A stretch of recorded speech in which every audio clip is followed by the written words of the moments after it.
Good morning, Brits and Americans and allies and all ships at sea, and thank you for joining us for a very special edition of Peikoff Wednesdays. Now, as you know, we've just wrapped up 2 weeks of questions about parenting from Leonard Peikoff's collection, Keeping It Real, Bringing Ideas Down to Earth. And we are delighted, James Valliant and I are delighted to have the opportunity to speak to Catherine Dickerson to bring us to the state of the art, bring us up to date on this topic. Catherine, it is an honor, a joy to have you here. How are you doing on this fine morning? I'm doing very well. Thank you, Robert. And it's really an honor to be here. Thank you so much for having me. Outstanding. And James, I'm a supporter of ARCUK. Oh, excellent. Thank you for that. Yes, and I have a few things to say about that as well this morning, too. James, how are you doing on this fine Wednesday? I'm doing quite well, and I thought it was an excellent idea to sort of interrupt our program on parenting and child rearing with Catherine's amazing work that she's doing with parent effectiveness training. And so I'm just really thrilled to have her here today. Outstanding. Now, before we start, real quick, because we are on the Ayn Rand Center UK, I'm going to be keeping an eye on the chat. I'm especially going to keep an eye out for those super chats. Any comments or questions that you put in with the $ or whatever your currency of choice is. We've already got the first super chat in from Jeff Bannister, who doesn't always catch us live, but has been very generous with super thanks. And that's what I've got to talk about. Last week, Jeff put in a very intelligent question in the super thanks, in other words, the comments after the show, with a very generous contribution to the ARCUK. And he said, you know, with these super thanks, because he doesn't always listen live, maybe you could hold on to those questions and answer them on the next show, like we do with the super chat questions. A great suggestion. We're going to start doing that. Thank you very much, both for your generous contributions, Jeff, and for that great idea. So I am now up to date there. Again, super chats all support the ARC. They don't come to me. I'm an objectivist, so obviously I'm independently wealthy, but the ARCUK absolutely needs your support. Please bring in the super chats. If you're not already a member, join the ARCUK. Membership link is at the top of the chat. Catherine, we talked a bit before the show in a previous session about, you did this great session on Harry Binswanger's, hbletter.com, on the meeting of the minds. Dr. Binswanger runs these great conversations every weekend. And you and Larry Salzman talked about, and this was more than I knew about, this magnificent methodology for managing not just kids, not just parenting, but also leadership and teachers, all sorts of professionals, communication, the Gordon method. And the first question I have for you is, well, how did you discover the Gordon training, and how long have you been teaching these methods? Well, I was certified as an instructor for PET about 15 years ago. I have been working with children and families for over 30 years. And in that time, I learned very quickly that parents have the most impact on their children of anybody in the children's life for most people. And so I was always looking for good ways to help parents understand their children better and children understand their parents better. And I read everything I could find, and I taught and was trained in a variety of parenting strategies. And then I found PET. And that was it. That was what I was looking for. So PET, Parent Effectiveness Training. Yes. And what makes it so stand out is Thomas Gordon's absolute commitment to the individual mind. And the fact that, to put it a little casually, everyone has to do their own thinking, and that includes young children. Now, in the meeting of the mind session, you contrasted the Gordon method. It was contrasted with Marshall Rosenberg and nonviolent communication, his universal needs, or I think you refer to them as deep rational values per Jean Maroney. Yes. And Jane Nelson and Positive Discipline and Chaim Ganat. All good programs? All very good programs. Lots of excellent stuff in every one of them. What, again, sets Thomas Gordon apart is he is 100% committed to the idea that everybody has to do their own thinking. Whereas Chaim Ganat and Jane Nelson, Rosenberg less, but some, says that eventually the parent has to step in and set limits and discipline and make the decisions. Yeah, that respect for first-handedness, the fact that the child has to think for himself, really stood out during your conversation with Dr. Binswanger, yourself and Larry Salzman.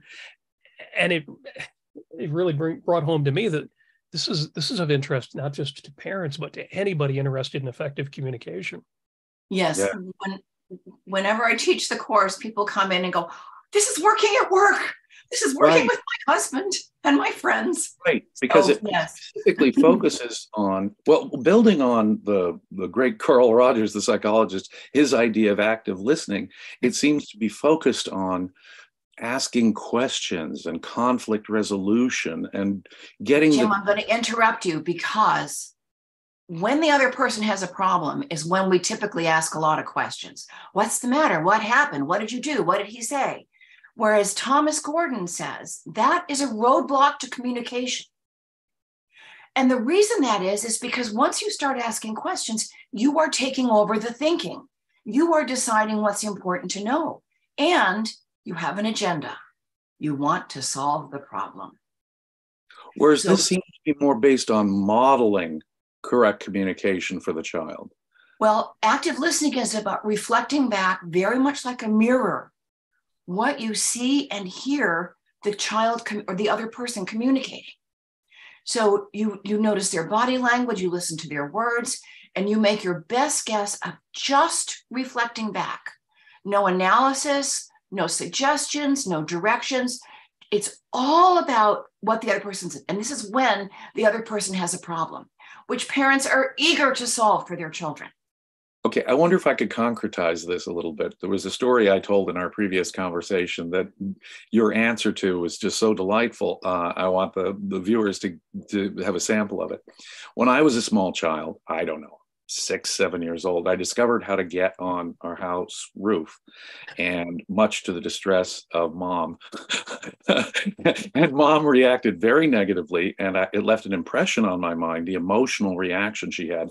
I never want to see you on that roof again. You could break your neck. I don't want to take you to the hospital. Something worse could happen. She gets really upset at me, and I left a deep impression on my mind that, boy, oh boy, that's a no-no to do. But it seemed like the funnest thing. It was a way of exercising my own ability. And you know how little boys are, they're physical and they want to climb on things. And it seemed a great joy to me. How could Mom, now I had a wonderful mom. I don't mean to complain about Mom, and of course it's perfectly natural when she sees her small child on a roof to react about his physical freak out. Freak out. What would be a better approach, say, to my wonderful loving mother's freaking out at that moment that you might suggest? Well, let's call it maybe not a better approach, but the PET approach. Okay. and I want to stress that when someone is in danger, this is not a time for active listening or method 3 or any of the skills. This is a time to remove the danger situation. So I can understand if a child were on the roof, but I would have to see, are they on the middle of the roof? Are they teetering on the edge? What is the real danger at that moment? So assuming that the child is in the middle of the roof, has good balance, is not in danger of falling off right now, one of the things to look for is what deep rational value is he trying to meet? Now, this is something that I add to PET. Thomas Gordon talks about values and the importance of identifying that, but putting it in the frame of universal and deep rational values is something I got from Jean Moroney, and I add to PET because it makes it so much, really adds strength. But anyway, what does that child need at that time? What need is he trying to fulfill? And to acknowledge that, it's like, wow, that's really exciting. And it was hard to get up there and you're really strong. And it's dangerous. If you fell down, you would hurt yourself terribly. And that would be so upsetting for me.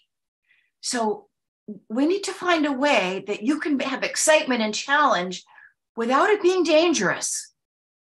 So now I'm up on the roof too. Let's get down where it's safe and put our heads together and see what we can come up with of something that will be really fun and exciting and safe. And that is Thomas Gordon's method 3, which comes at the very end of the course, because you have to learn the active listening and the IMS. In that was an active listening, reflecting back the child's excitement and thrill, an I message, my terror and fear that you'll get hurt. And method 3, let's come up with something that will work for both of us. Let's back up on that a second. I messaging. What's that concept? Again, lots of people teach I messages. I think Thomas Gordon takes it an extra step, just like active listening. He takes an extra step, really focusing on what the person needs to do their own thinking. So an I message are the details of what the person is doing, the specific impact it has on me, and how I feel about that impact. And they can be positive, preventive, or confrontational. I'll give you an example of a positive one. This is my favorite of all-time example, is a couple of school-age kids cleaned up the garage and organized things for their mom. And she comes home, she goes, oh, wow. You guys cleaned up and organized the garage. I can find things. And it was so easy to drive the car in. Thank you. She didn't say, great job, guys, or you're the best cleaners ever. She told them specifically what they did and the impact it had on her. And how do you imagine the children feel when they hear what they have done and how wonderful it is for their mom? I mean, if their heads can get through the door, it'll be something, right? And nobody told them how good they were. They will conclude that themselves. So that's and so instead of praise, she described, she gave data, she gave facts.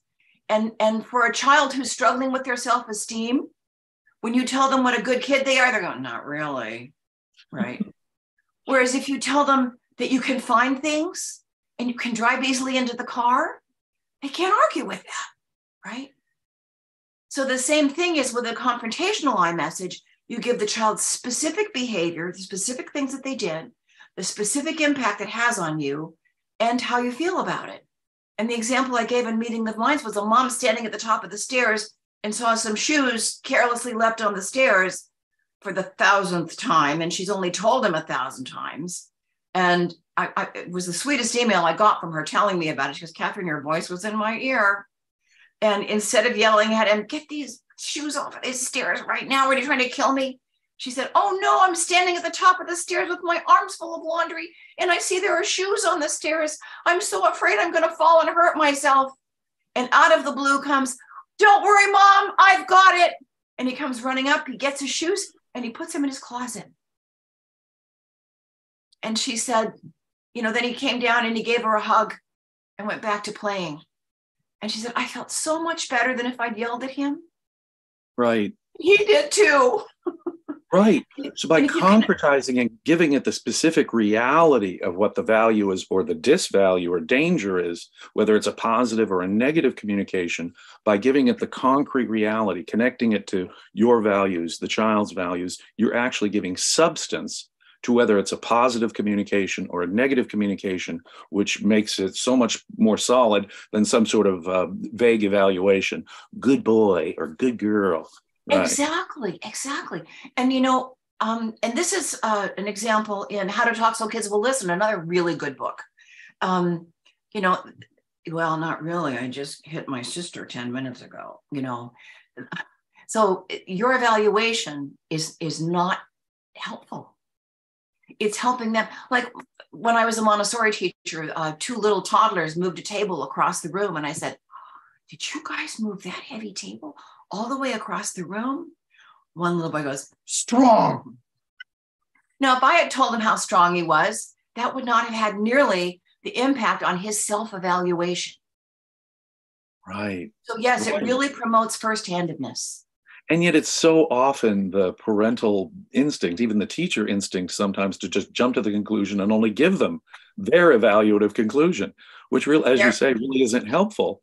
So much more helpful is to concretize the reality of it and its impact on you and me and see what it's doing, as opposed to good boy, bad boy sort of reactions. Well, Jim, a lot of parenting courses and everything teach people praise, praise, praise. You know, Montessori, I mean, Thomas Gordon agrees with Montessori on that information is so much better than praise. Right, right. Information is better than evaluation. Now, an important part of this is also conflict resolution. Jim, may I add one more thing? Sure. So your evaluation is implicit in your nonverbal language. Right. Like when I say, oh, wow, this is so much better. Thank you. I You're mean, happy your and bright-eyed and smiling. It's really clear there. Whereas everything, Right. You clean the garage and you put my stuff over there. How am I going to find it? You see the evaluation there? Right. So it comes across in your nonverbal. Yeah, that sounds really important. Before we leave that topic, just a quick question, because you mentioned that as soon as you start asking questions, you're taking over the thinking process. Does this apply primarily to leading questions? Like, what do you think would be a solution, as opposed to just asking, well, what are you thinking or what are you feeling about this situation? When the other person owns the problem, it applies to all questions, Robert. And when you active listen, when you reflect back, not just what the child is saying, but how they're saying it, their verbal and their nonverbal communication, you're helping them access more information in their subconscious, because our nonverbal is usually subconscious, right? And the person who has the problem is the only person who's lived it. He's got all kinds of information that we will never have because he's lived it. Sometimes day in and day out. And he has experienced the details of the problem. And sometimes the solution is in the details that we could never have. And details that aren't on his conscious mind. So if you reflect back his verbal and his nonverbal communication, you're starting to help him access his subconscious and go, yeah, and then this happened. And then and you're helping them to maybe relive the moment, but you're not directing it. So what were you thinking? He may not know what he was thinking, know? And what did you say? Well, what he said may not be the most important thing. Right. Yeah, although Gordon effectiveness training was all new to me, I was certainly familiar with active listening, but I've had to squelch my own intuitions when I know what the right answer is, and I know what the other person should do. Do you run into that at all, or have you pretty much? All right. I'm going to give you an example. Yeah. In PET, we practice a lot, and we start with them having a problem, and I active listen, and then I have a problem, and they active listen. And I had a problem with a party that I was hosting, that not enough people had signed up to help contribute food. And they thought it was all about the food. So these wonderful neighbors who were said, oh, sign me up, I'll make it for you. I mean, they were solving the problem like this. But as they active listened, I realized that the problem was not about the food. I was feeling neglected. I was feeling like my friends in the group didn't care about me. Now, them making food was not going to solve that problem. And in a way, those two problems aren't even related. So them jumping in with the answer wasn't getting you there. Right. So that was a real eye-opener for me. Their own thought. Indeed, what you're doing is modeling their own introspection on the point. Exactly. You're not remodeling, you're reflecting back. Reflecting it, yeah. You're reflecting back. So if let's say, does anybody have a problem they're willing to discuss in public? Something small? I'm always the worst at coming up with examples on the fly. I know, on the spot, it's hard. But let's say you're trying to decide which project to take on next. Right. Oh, yeah. That's okay, Jim, you've got two problem projects? I have all the time. Okay, right. So give me two projects that you're thinking about. Well, I have a book on Christianity, a much more general history of Christianity that I'm working on, and a much more specific book on Christianity I'm working on with a specific author. And sometimes I find myself having to make value decisions. Now, the guy I'm working with, we've sort of laid out a schedule, but we can't always stick to that schedule because we each have conflicts, or my other projects, ARCUK or something, intervenes. So I'm constantly having to rejigger.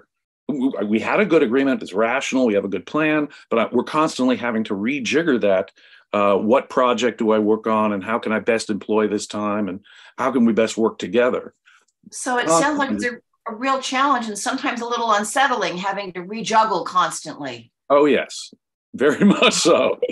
Yeah, yeah. And frankly, you sound like you're living with it. Right. Yeah. So you sound pretty confident in being able to figure it out, day by day. Right. Right. And pretty satisfied with the decisions you're making. Yeah, very much so, actually. It's working out quite well because I think both of us have a good approach to our needs and values and our hierarchy of values, right? And that's really the key here. Okay, all right. So you figured out that hierarchy of values is the answer. Right. All right. So you notice how I could have said, well, Jim, why don't you just use these strategies for, I've got all kinds of ideas for how to organize your time, right? So I could have done that. But the truth is, if I listen to you, you have a challenge, but you don't have a problem. Right. It would have been easy for me to treat it like a problem and start telling you how to organize your life. Would you have taken that? You would say, well, now, wait a minute. I've got this all, you would have pushed back. I basically have this worked out. Right. You would have pushed back. Got it. So is that an example? Yeah, I see what you're saying. How I could easily have jumped in with suggestions for time management. I've read Tim Allen. Right. There's good time management advice out there. Right. Yeah, right. So, Robert, did that seem like a clarifying example to you? Yeah, I think so. Even though Jim didn't really have a problem? Yeah. Well, a challenge that I have a solution that's working. Exactly. I see. And if I hadn't listened, I wouldn't have known how wonderfully you've mastered it. Part of the problem there's my evaluation. Is that we reframe everything. We always want to reframe problems as challenges. And no, sometimes they're actually problems. So it makes it hard to know which is which. Well, sometimes they're both, right? Problems and challenges. Yeah. Yes. Right. I like that reframe. Stephanie in the chat says, I can really see how this method would be translatable with little alteration to adult situations and conversations. So it's worth mentioning that the Gordon systems cover parent effectiveness training, leader effectiveness training, teacher effectiveness training. This works across many domains. So Stephanie's right to point that out. I was impressed myself at the good, solid, practical advice about conflict resolution and communication in difficult contexts. As a lawyer, and I'm sure lots of people out there, when they do their ordinary business, could use this kind of advice, even as adults. It's very important advice and generally very powerful advice.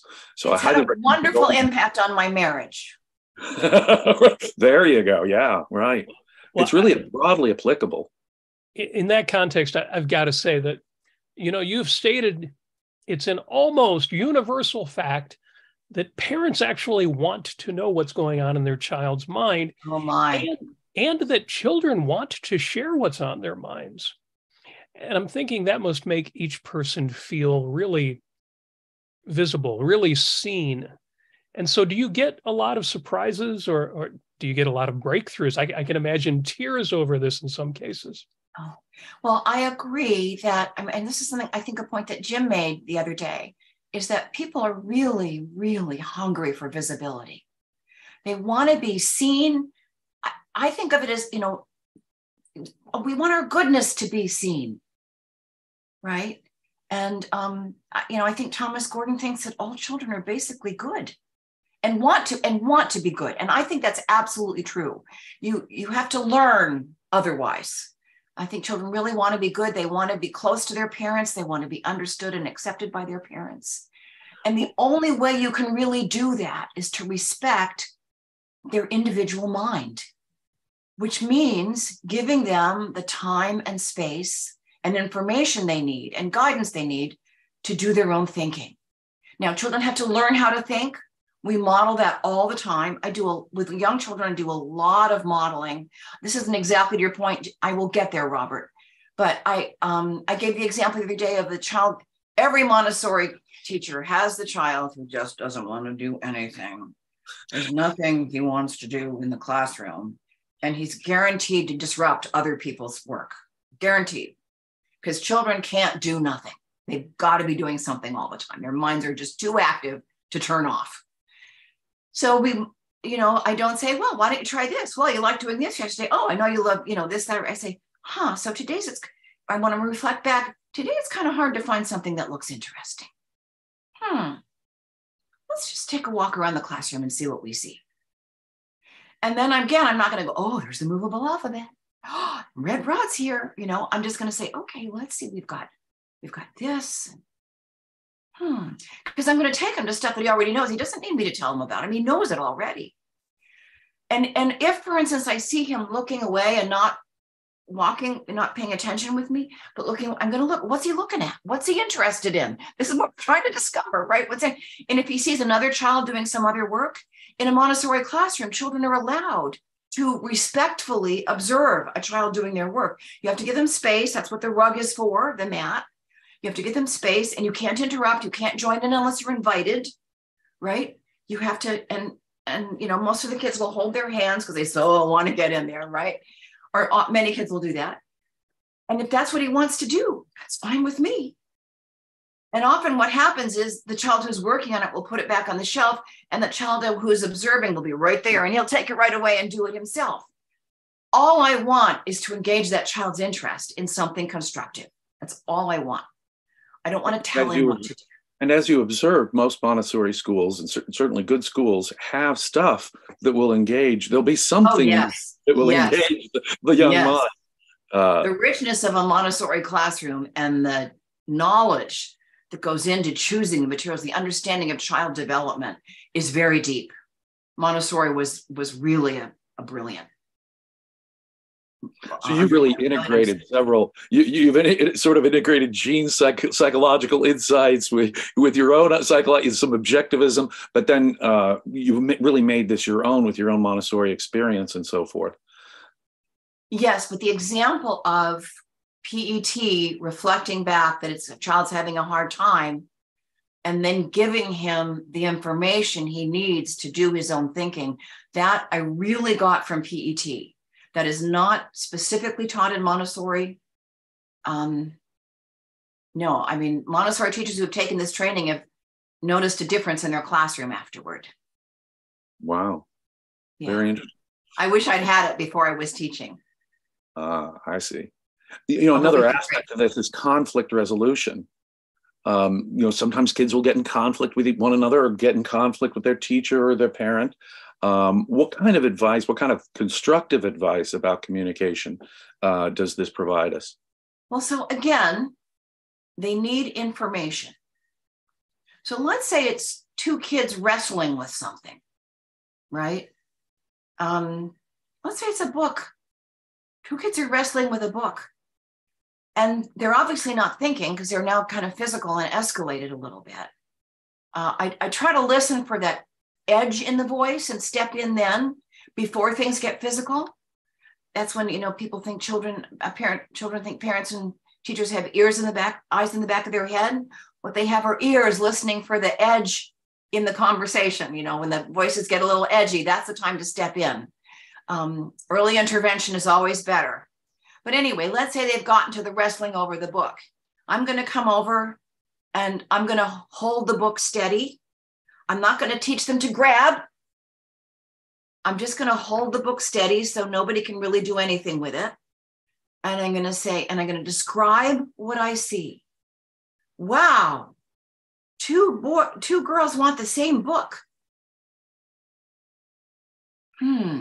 I do a lot. It's supposed to be my modeling thinking, right?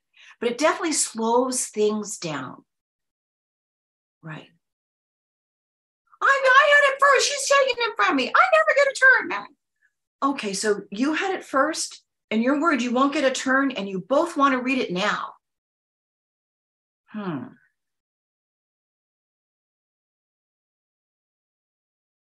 want it too. You both want it now. Well, I'm not finished with it yet. I never get a turn. So you're worried if you have to wait till she's finished, you won't get a turn.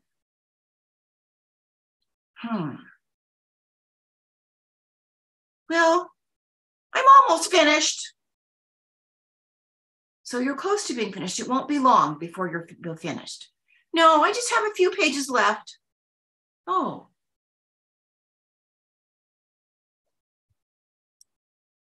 And let them do the thinking. Don't give them the answer. And this little girl is not even going to say okay. Right. Her body language says, I'll wait. So I say, okay, looks like you'll wait for her to finish the few pages. And yes, and notice they'll pause, and you have to pause, and you have to wait, because they've got to have time to calm down and think about it. Right. So you're teaching some emotional regulation. You're letting them do the thinking. You're letting them solve the problem if they can. That's really wonderful. I really like that. It just seems to me that you're developing independent minds with confidence, encouraging them to do the thinking for their own problems and learning how to regulate their own emotions in conflict situations. Yes. Marvelous. And Jim, I'm trying to think of the right way, the right word, because really I'm getting out of the way of their doing the thinking. Because what usually happens is we get in their way, we step between them and their process. And you're always in a hurry to solve problems, and the solution. Well, in the classroom, we always have to wait. That's the rule. You have to follow the rule, I'll tell you something, Catherine. I kind of hero worshiped my dad when I was a small child. I thought he knew everything. I wanted to be just like Dad. If Dad did something, even if I couldn't do it, I'd try to do it, and if I'd ask Dad a question, very often he would have the answer and he would give the answer. But sometimes he wouldn't give me the answer. He'd let me work it. If it was something I was working on myself, say, no. I'm going to let you figure that out for yourself, because you're at that stage of development where you should be able to figure. I could hear the wheels now that I look back on it, where he's letting me figure out the answer. And those were always much more effective lessons than the lessons of, well, why is that, Dad? Well, the answer is X. Okay. That neat little piece of factoid that may or may not. But when I learned it myself, now I really own the knowledge that I gained through that. That's a deeply appreciated aspect from my perspective that this gives the parents and teachers. Yeah, very much so. So PET is helping you have a greater appreciation for your dad. Yeah, very much so. What a good parent is. And, maybe he was a great dad, by the way, but there may have been more situations where he let me figure things. It would have been better because he'd have the answer to everything. And sometimes it was just, well, I want to quickly give you the answer so we can move on and do something else. But parents should really think this through. When it's appropriate, let the child figure it out for themselves. And one of the harder things about being a parent is sometimes if the lesson involves a potential scraped knee, letting the kid get that potential scraped knee and go out on the limb and sort of, so long as as you point out, physical safety is paramount. So long as there's really no real danger, to let the children go out and even have the bump or the conflict or the, problem, roadblock that they come across, and let them experience it and learn about it for themselves. So let me just take a moment to acknowledge Walter Bishak is in with a €2 super chat. Thank you very much for that. Christopher Smith in the chat says, even adults you're talking to as well sometimes. And again, I think we've made that point that even though we're talking about children and children need to be handled with a different touch than adults, the methods are work across the board. Yeah, everybody wants to do their own thinking. Everybody loves their own ideas. Everybody likes to learn deeply, and everybody craves visibility. Yes. Now, let me get into a question for folks now who are going to look into the Gordon methods. Is there anything about the Gordon approach with which you have concerns or problems or issues? I know you had mentioned, for example, his conflicts of needs versus conflicts of values. Mm-hmm. And I'm curious how you think about that. Well, I think it's important to state that Thomas Gordon is not an objectivist. His ideas and his strategy, his skills, I think fit in brilliantly with objectivism, given that respect for the individual mind. And Larry Salzman pointed this out to me. I actually didn't notice it. he talks about conflicts of needs versus conflicts of values and different skills to deal with them. And the needs typically are something here now and physical, like I need the car to pick Uncle Bill up at the airport and you need the car to go to basketball practice, right? So what are we going to do? Because we have one car so that you can get to basketball practice and I can pick up Uncle Bill at the airport. All right, that's it. That would be a conflict of need.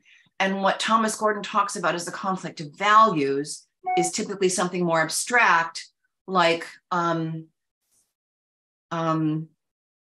let's say tattoos aren't that abstract, but I would even say education, for instance.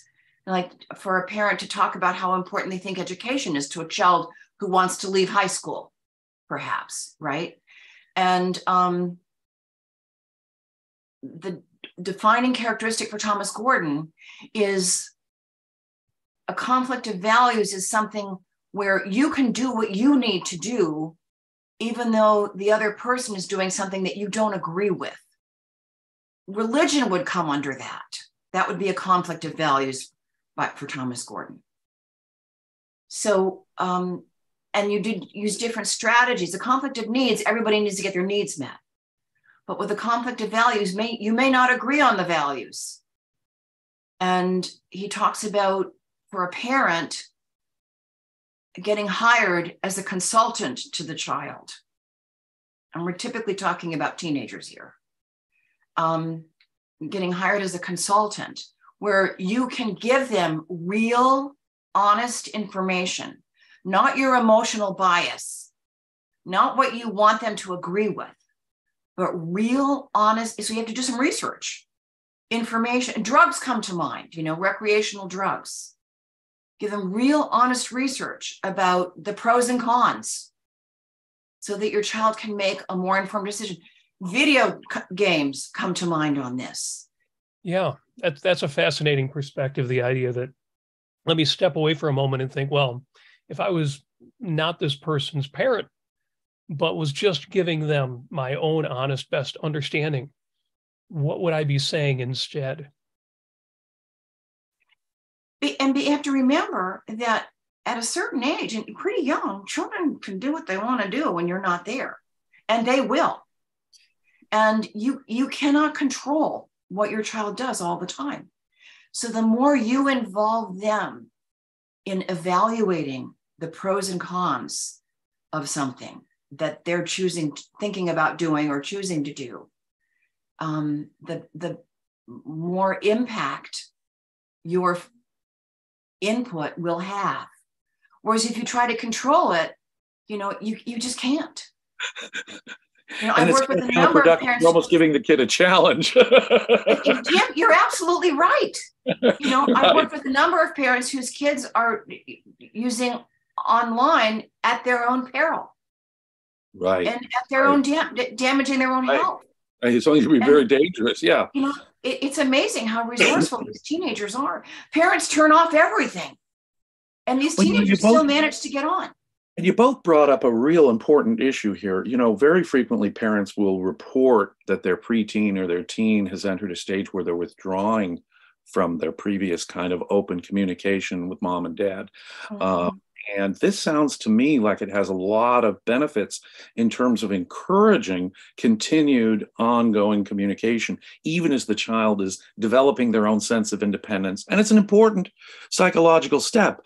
The whole point of raising the kid is so that they go off and fly on their own and be their own person. And that's the great value that this seems to be getting at. But as I say, very frequently parents will say, oh, there came that point when my 13-year-old started withdrawing. I didn't know what it was, drugs, sex, what was going on in their head in this period. And my own mother sort of I don't know if this is relevant at all, but I remember as a child, like I say, I had great parents, but she identified as I was getting into my preteen years that I was going through an awkward stage. And so I was sort of, okay, there's going to be awkwardness here. And so every new thing that was happening in my developing young pubescent mind, I thought, was this something that is awkward and is reflect bad on me? Am I able to share this, with mom? Like I used to tell mom everything. And now it's, I've entered this awkward stage. Was that a discouragement from staying open with mom? Apparently, it sounds like it was, Jim. Yeah. So Thomas Gordon says that he doesn't think children rebel against their parents. They rebel against their parents' attempts to control them. And I think he's absolutely true. A friend of mine is a PET instructor, and her child was being consumed with online gaming. And they used the PET approach, and he started, because it was his problem, not hers, and he started to realize that it was making him uncomfortable. He was not doing other things that he loved to do. And with her, he worked using Thomas Gordon's method 3, using all the skills together. He figured out a way to set his own limits on himself for gaming that left him free to do the other things that were also really important to him. And he, with her active listening a lot and doing the problem solving, the method 3, he came up with those solutions and he enjoyed them. And he found that he was sleeping better. School was more fun. Life was just a whole lot better. And they did that together, but he did the lion's share of the work. Fascinating. So this idea that, so Thomas Gordon says that children rebel not against their parents, but against their parents' attempts to control them, to use power over them. And that if you don't do that, children are much more open. And this PET instructor's, all his friends come to her with their problems. They can't talk to their parents about it, but they talk to her about it. Fascinating. So by using these methods, you actually keep, at least your chances go way up of keeping that open line of communication, Exactly. An important line of communication open with your teens, even as they're going through this independent asserting, phase that we all need to go through. In fact, Gordon seems to be encouraging that from the outset. He encourages independent thinking. Absolutely. Yeah. But, he doesn't think this teenage angst is a necessary step. He thinks it's a response to parents trying to control their children by doing their thinking for them. Fascinating. What an insight. It really is. So you give seminars, you give instruction on this in person and online. Is that true? I teach a course. I teach the course, and I have a Zoom course starting tomorrow, my first Zoom course. Please, may the gods of the internet be nice to me. And I'm giving an in-person course starting next week. Yeah. Fascinating. Do you plan to do more Zoom type instruction on this? The in-person instruction is so powerful that I've been very reluctant to get online. But this course that I'm doing on Zoom is just for objectivists. And they already have such an advantage that I'm willing to try the Zoom process with them because they have a real advantage already. So it's all objectivists that are on the Zoom course. And the parents in the in-person course, none of them are objectivists. They're just regular folk. So, and if an objectivist parent or teacher wanted to take your course, could they sign up for this one? This one is full, I'm thrilled to say. But there are enough people who are interested who couldn't attend this time that depending on how this one goes, I expect it to go very well. Zoom has been getting more user-friendly every day that I work with it.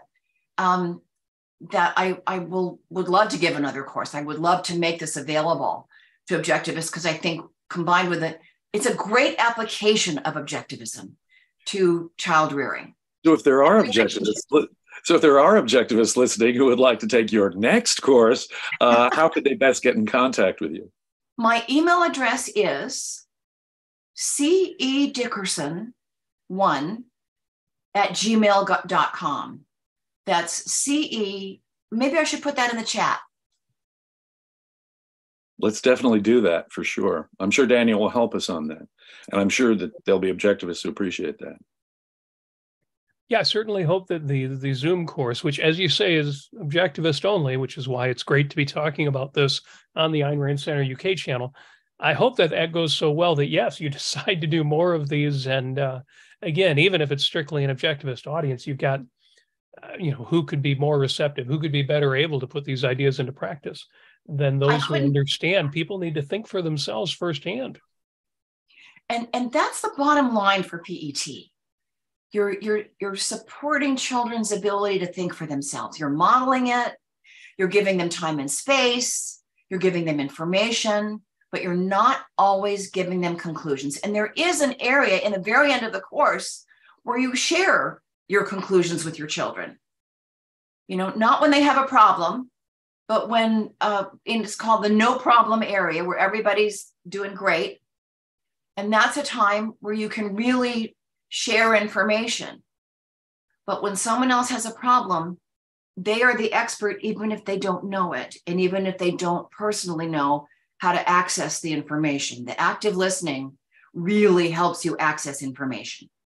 It's a strange truth that a poor solution, but one that you're invested in, is better than an expert solution imposed on you by somebody else. It kind of speaks to the objectivist politics that you can't create a better society by imposing from above. Exactly. Right. You can't force them. And it really isn't their knowledge until they've discovered it on their own and made it their own. And there's nothing more powerful than doing your own thinking. Yeah. And PET really supports that. Right. And if you come down in an authoritative way, I mean, obviously instruction has to be to a certain extent. If you're in class, the teacher is the one in charge and so forth.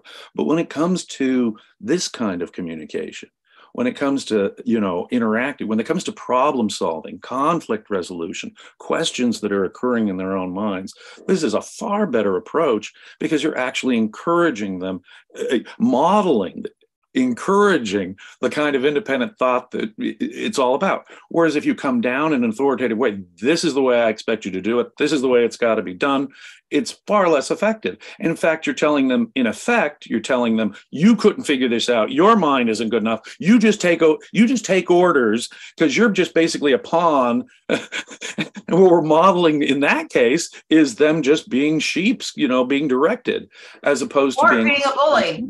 Or being a bully. Ooh, absolutely, absolutely. There was another story I just can't resist telling about from my own childhood. I don't want to make this my autobiography, but another story I can't help telling. The one real conflict I remember is in grammar school I got into a fight with this bully, and he brought up bullying. God, he was an awful bully, and I'd reached a boiling point with this bully, and I gave it to him. And the school knew why I did it, but they had one of those calls to the parents. Your kid got into. I remember I was so upset that night. I couldn't communicate even about it. I was crying and angry, and my parents didn't even communicate. That's okay. We'll talk about it when you're ready. And when I was ready, they did. Then, do you want to tell me about it? You want to, instead of judging me and giving me their evaluation at the end, they let me describe it and how I was feeling about it and so forth. And that's more the kind of model we're talking about here, right? Absolutely. We're talking about supporting the child doing his own thinking. That's what we're talking about. And I want to add one note here, is that if a child is in a dangerous situation, right, this is not a time for active listening. Like if a toddler's in the street, I'm not going to go, looks like you're having fun in the street. You're going to pick them up. You're going to bring them to the sidewalk. Right. You're going to say, we don't play in the street. It's dangerous. The street is for cars, and cars can hurt. and then I'm going to hold on to their little hand until we get to a safe place. Right. That's so good, there are times, and I mean, I actually know a family who had their child, quote, kidnapped in the middle, who was involved in drugs, and they'd done everything they could. They didn't know about PET at the time. And I didn't even either, but they had their child essentially kidnapped and taken to a treatment center. And they were very involved in the treatment. It turned out to be a very effective treatment. And that young lady is now an executive at a large bank. But she was close to dead. So that was not a PET moment. No, right? no. There are times when a safety is concerned, you just step in. Right. When it comes to the physical safety of your child, you just have to intervene. Right. Right. I think that would qualify as an emergency. Yes. So PET is not permissive. It's not permissive at all. And it's one of the skills is iMessages, where I stand up for what I need. And if you're getting in the way of meeting my needs, I'm going to let you know, but in an informative way, not an accusatory way, not a critical way. Right. And a lot of times kids don't realize how much they're getting in your way. Partly because we've encouraged it, and then you take PET and you go, wait a minute, I don't have to put up with that. So, I state clearly as like, when you leave your shoes on the stairs, I'm in danger of tripping and falling and breaking my leg and having to go to the hospital. Kids don't want their mom to break their leg and go to the hospital. Maybe they have moments when they want that, but in general, that's not what they want. Right. And they never really want that. It brings to mind the argument that people will make that if it wasn't for the elevator inspectors, Otis would let their elevators fall to the basement. Right. They want to get rid of all their customers. All their customers die. Exactly. Your children don't want you to be unhappy. Right. They just can't always resolve the conflict between what they want and what they think that you want. A real quick shout out to Jeff Bannister, who once again is very generous in the super chat and says, "Thank you, Catherine, for bringing your expertise to the show."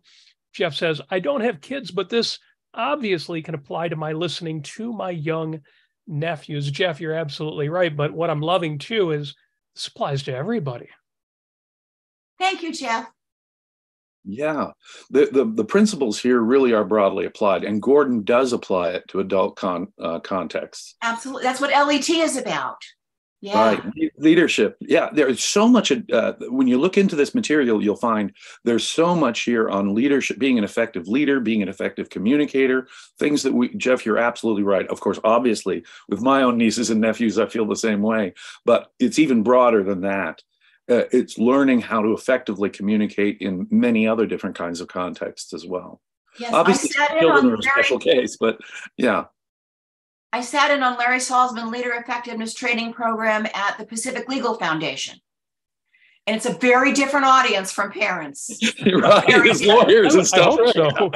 But the training is very similar. The examples are different, but the actual skills are identical. And it was fascinating to see it applied in all these different, and I mean, use them with your spouse. It's had a great impact on my marriage. It's such a respectful way of treating people. It's such a respect for their mental, intellectual autonomy, right? You're absolutely right. In adult relationships, it's so often the case. You did this to me. I felt this. They give you nothing but the bottom line evaluation, no avenues for communication and solution. And you're just giving them the evaluation at the end as if their action, they're responsible for my emotions in the first place. And what's great about all of these techniques is that they really focus on fixing that sort of thing. No. Be an active listener, get to the real common values that are shared. Don't blame the other person for your emotions, but describe your emotions, what they did, how that made you feel, as opposed to you SOB, you caused me to feel this way. Exactly. Because of course our feelings are based on our own conclusions. Right. So I think I mentioned this earlier, but if parents come in and go, wow, this works at work.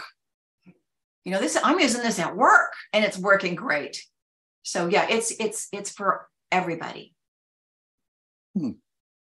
Really fascinating material. I really want to encourage everyone to check this material out. We'll have links in the super chat, and just thank you very much, Catherine. This is the first time on a Peikoff Wednesday that we've intervened to have a special guest like this, but it came right at this perfect moment. We're getting into children and parenting, and I just want to thank you very much and encourage everyone to check out the material that we're going to provide. I hope Daniel will be able to provide in the links. Well, I have to thank you guys for this wonderful opportunity. And do I have another minute? Oh, sure. Absolutely. Because I read the section, Dr. Peikoff's section on parenting. And there's one, I worked for Dr. Peikoff, and he's just wonderful. And his daughter's having, I think it sounds like a great life. I don't know her, but from everything I see. So he did a wonderful job. He was so profoundly respectful of her independent mind. But there was one example, and he said, basically, by the time a kid's a teenager, it's a little late.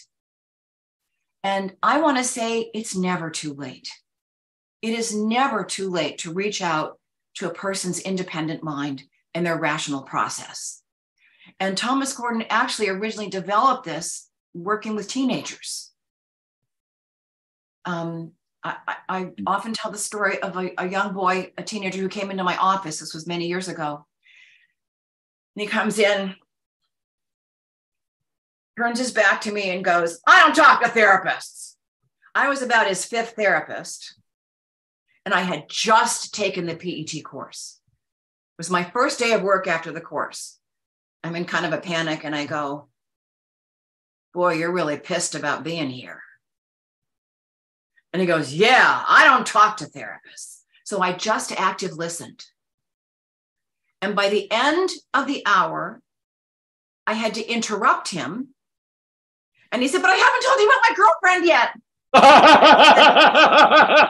He wanted to download everything to you. He did.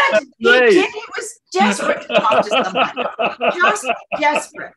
That's wonderful. Yeah. That's wonderful. Active listening can really turn it around, even with that resistant teenager. Yeah, because you're not imposing yourself. You're Right. just opening the door for them, Right. and you're accepting everything they have to say and reflecting it back to them to be sure you understand. And, sometimes teenagers are inscrutable, right? So with some, I would reflect and think, "No, Catherine, no, that's not it at all." Right. But because I was obviously trying to understand, they kept trying to tell me. And, most of the time we got there. It was bumpy, but we got there. Because sometimes it's really hard to hear what they have to say. It goes back to the idea that everybody needs to be seen, but they need to be seen authentically for who they actually are, and not where your questions would be leading them. Exactly. And everybody has to do their own thinking. And this is what PET supports. Everyone doing their own thinking. Absolutely. Wow. That is the key. I've never heard of another approach that actually the explicit goal, at least one of the very top goals, is to encourage the child to do their own thinking. And that is a really amazing insight. Well, you bring up Dr. And it's fun. One story about that. I'm sorry, go ahead. Just one story. Since you mentioned Dr. Peikoff and Kira, I attended the seminars at his home in the late 80s and early 90s when Kira was just a toddler and a baby. And I would arrive early for the Saturday seminars. And so as Dr. Peikoff would be getting ready for the seminars, he said, "Jim, can you play with Kira, while I'm getting ready?" And he had Leonard. Yeah, I had this perfect little spot for her. I mean, it was Kira's area where she could, and they had, of course, all kinds of Montessori toys about, but stuff. Then whatever she was interested in, I'd sit down on the ground and play with her. But whenever Leonard would come out and talk to her, I was astonished at how straightforward, clear, I was so used to 3-year-olds being given the baby talk from the parents. He was not a baby talker. He would talk to her in very simple terms and sentences she could understand, but direct, almost as though it was an adult with a simple vocabulary. But he addressed her and her values in a very direct way. And it was mostly, as you point out, questions. It was mostly a kind of active listening. Well, what are we going to do, Kira? He would state his value, his need, and then he would actively ask her, now you tell me what are we going to do about this and stuff. Or he would say, Kira, this is what's going to happen when it has to happen. But I was just simply astonished how he seemed to be talking to her as an adult. And I can't help but think that encouraged her to be an independent thinker and to be the successful woman that she is today. Yes, I think you're absolutely right. And I have to say, Jim, that there are no questions in active listening. You don't ask questions, you reflect back. And that's a profound difference, because if you start asking questions, you're leading. Whereas you reflect back, the person can take it to their next step, not your next step, but their next step. And then they are the ones figuring out. Oh, great distinction. Great distinction. There's a lot of insight into this material, and, objective. Hey, I may want to get on this list for your next course. Well, there is a lot of good information available at the Gordon Method website, but what I'm really excited about is, Catherine, the information you've given us today, just in this brief discussion, is invaluable. But what I'm really hoping is that these Zoom sessions you're going to do, and again, I know you do this in person, but the Zoom is limited to Objectivists. I hope it goes so well.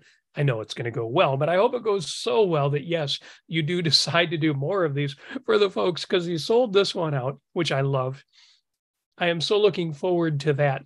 Thank you so much for this discussion. Now, real quick before we wrap up, in less than an hour, 6 o'clock UK time, 1 o'clock on the East Coast, 10 o'clock out on the left coast where y'all are at, we do have the Daily Objective coming up. It's going to be a compelling discussion because Jonathan Honig is hosting, and that's always good. The topic is blackout, and it's about Black-only performances, including performances where only people of color are invited to be in the audience. I want to hear what Jonathan Honig has to say about that. It was interesting to me. In current times, you have a phenomenon like Hamilton, the fantastic musical, but the cast was not just Black, but specifically non-white. There was one Caucasian cast member played the villain. And I want to hear what Jonathan's got to say about that, because I have very mixed feelings about that in these complicated times. So that is coming up on the Daily Objective at the top of the hour, just 57 minutes away. Make sure you listen to that. I can tell you that I personally, for tomorrow's episode on Life on Earth, I've been reading William McCaskill's book, What We Owe the Future.